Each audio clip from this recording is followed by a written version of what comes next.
ప్రియమైన సహోదరీ సహోదరులకు ప్రభువు పేరిట వందనాలు. మీకు మీ కుటుంబానికి యేసుక్రీస్తు యొద్ద నుండి దీవెనలు, ఆశీర్వాదములు మెండుగా కలుగునుగాక. ఈరోజు యేసుక్రీస్తు యొద్ద నుండి మీకు బంగారు మాట, దేవుని వాగ్దానము.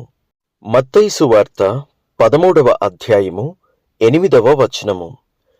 కొన్ని మంచి నేలను పడి ఒకటి 100 ఒకటి 60 ఒకటి 30 ఫలించెను. దేవునికి మహిమ కలుగునుగాక. ప్రభువు 8 ఉపమానములను చెప్పాడు. అందులో ఒక ఉపమానము విత్తువాడి ఉపమానము. కర్షకుడు వెళ్ళి విత్తనాలు విత్తుచున్నాడు. ఈ యొక్క ఉపమానాలన్నీ కూడా పరలోక రాజ్య మర్మములు. ఈ మర్మములు ఎవరికంటే వారికి అర్థం కావు. ఎవరికి అర్థమవుతాయంటే వినుటకు చెవులు గల వారికి అర్థమవుతాయి. గ్రహించే హృదయం గలవారికి అర్థమవుతాయి. విని ఆచరించ ఆసక్తి గలవారికి అర్థమవుతాయి. ఎందుకంటే దేవుని వాక్యం అర్థం కావాలంటే పరిశుద్ధాత్మ దేవుని సహాయం కావాలి. పరిశుద్ధాత్మ దేవుని శక్తి కావాలి. అప్పుడు మాత్రమే ఈ దేవుని యొక్క పరలోక రాజ్య మర్మములు ఎరుగుటకు సాధ్యమవుతుంది. దేవునికే మహిమ కలుగునుగాక. ఇదే అధ్యాయము 1వ వచనం నుండి ఈ ఉపమానమును పూర్తిగా చదువుకుంటూ ఆత్మీయంగా ధ్యానము చేసుకుందాము. ఆ దినమందు యేసు ఇంట నుండి వెళ్ళి సముద్ర తీరమున కూర్చుండెను. బహుజన సమూహములు తన యొద్దకు కూడి వచ్చినందున ఆయన దోణి ఎక్కి కూర్చుండెను. ఆ జనులందరూ ధరణి నిలిచుండగా ఆయన వారిని చూచి చాలా సంగతులను ఉపమాన రీతిగా చెప్పెను. ఎట్లనగా, ఇదిగో విత్తువాడు విత్తుటకు బయలు వెళ్ళెను. విత్తువాడు విత్తుచుండగా కొన్ని విత్తనములు త్రోవ ప్రక్కను పడెను. పక్షులు వచ్చి వాటిని మ్రింగివేసెను. కొన్ని చాలా మన్ను లేని రాతి నేలను పడెను. అక్కడ మన్ను లోతుగా ఉండనందున అవి వెంటనే మొలిచెను గాని సూర్యుడు ఉదయించినప్పుడు అవి మాడి వేరులేనందున ఎండిపోయెను. కొన్ని ముండ్ల పొదలలో పడెను. ముండ్ల పొదలు ఎదిగి వాటిని అణిచివేసెను. కొన్ని మంచి నేలను పడి ఒకటి 100 ఒకటి 60 ఒకటి 30 ఫలించెను. చెవులు గలవాడు వినుగాక అని చెప్పెను. దేవునికి మహిమ కలుగునుగాక. ఎంత చక్కని ఉపమానమండి! ప్రజలకు అర్థమవు రీతిగా ప్రభువు ఎంత చక్కని ఉపమానం చెప్పాడు. ఆ ప్రజలు ఆ కథ ప్రతిరోజు చేసేటువంటిదే.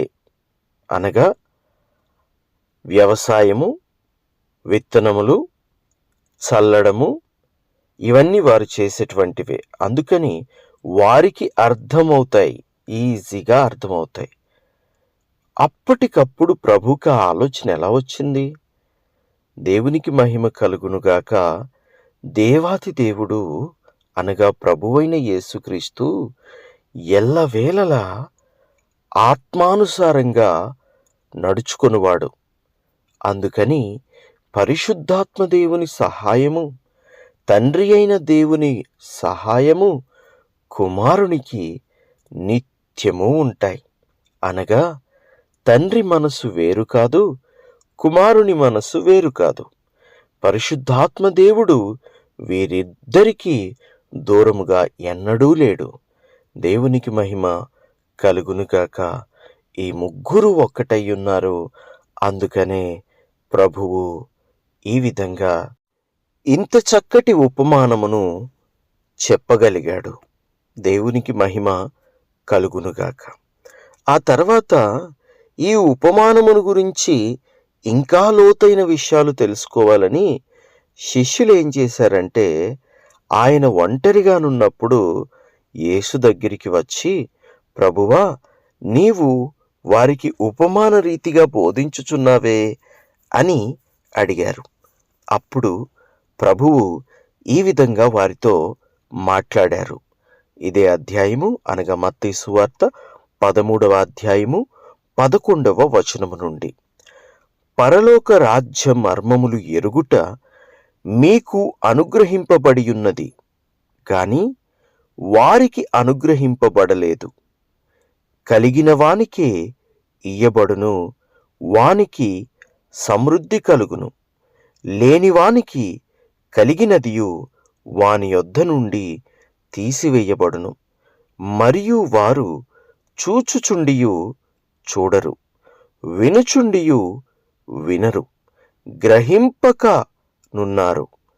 ఇందు నిమిత్తము నేను ఉపమాన రీతిగా వారికి బోధించుచున్నాను.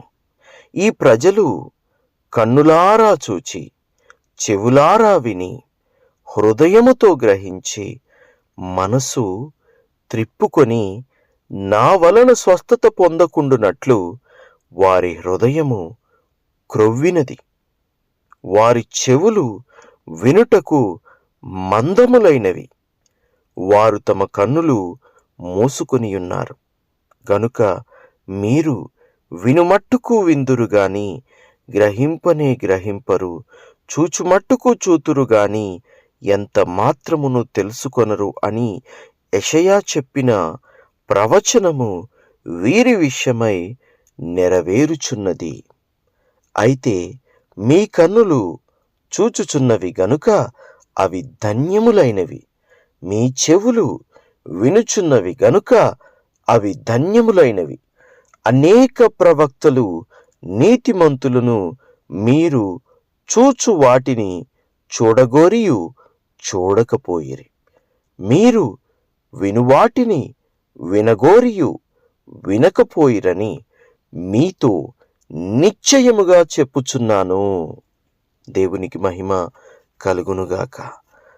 ప్రభు చెప్పిన మాటలు వినగలగడం చాలా ధన్యత. ప్రియ సహోదరి సహోదరులారా, ప్రభు వాక్యం వినున్నప్పుడు మనము ఆత్మతో ఆలకించాలి. అప్పుడు మనము దేవుని వాక్యాన్ని వినగలుగుతాము. అయితే ఈ మాటలు వినుటకు, ఈ యొక్క దృశ్యాన్ని చూచుటకు కొందరు ప్రవక్తలు కూడా వేచి ఉన్నారంట, కానీ అది వారికి సాధ్యమవ్వలేదు. వారున్న కాలంలో ప్రభు రాలేదు. ప్రభు వచ్చిన కాలంలో ఉన్నవారు, ఆయన మాటలు విన్నవారు, ఆయనను చూచినవారు నిజంగా ధన్యులు. దేవునికి స్తోత్రము కలుగునుగాక. ఇంక కొన్ని మాటలను విత్తువాని గూర్చిన ఉపమాన భావము వినుడి. ఎవడైనను రాజ్యమును గూర్చిన వాక్యము వినియు గ్రహింపక ఉండగా దుష్టుడు వచ్చి వాని హృదయములో విత్తబడిన దానిని ఎత్తుకొని పోవును. త్రోవ పక్కను విత్తబడినవాడు వీడే. రాతి నేలను విత్తబడినవాడు వాక్యము విని వెంటనే సంతోషముతో దానిని అంగీకరించువాడు. అయితే అతనిలో వేరు లేనందున అతడు కొంతకాలము నిలుచును గాని వాక్యము నిమిత్తము శ్రమయైనను హింసయైనను కలుగగానే అభ్యంతరపడును. ముండ్ల పొదలలో విత్తబడినవాడు వాక్యము వినువాడే, కాని ఐహిక విచారమును ధనమోసమును ఆ వాక్యమును అణచివేయును. గనుక వాడు నిష్ఫలుడవును. మంచి నేలను విత్తబడినవాడు వాక్యము విని గ్రహించువాడు. అట్టివారు సఫలులై ఒకడు 100 ఒకడు 60 ఒకడు 30 ఫలించుననెను. దేవునికి మహిమ కలుగునుగాక. ఈ వాక్యం విన్న మీరందరూ అలాగును ఫలించుదురుగాక. ఆమెన్. ప్రార్థన. మహాపరిశుద్ధుడా, ప్రేమగల తండ్రి, ఎంత చక్కని ఉపమానము ప్రభువా! పండితునికిను పామరునికిను అర్థమవ్వులాగున మీరు పంచుకున్న వాక్యమును బట్టి మీకు నిండు వందనాలు. మీరు చెప్పిన ఆ ఉపమానమును బట్టి మీకు వేలాది స్తోత్రాలు. ప్రభువా, మా జీవితము విత్తబడిన చోట 100 60 30 ఫలించులాగున కృప అనుగ్రహించండి. వాక్యం విన్న ప్రతి బిడ్డ ఫలిస్తున్నారని నమ్ముతూ ఈ ప్రార్థనంతా యేసయ్య శ్రేష్టమైన నామములో అడుగుచున్నాము తండ్రి. Amen, amen, amen.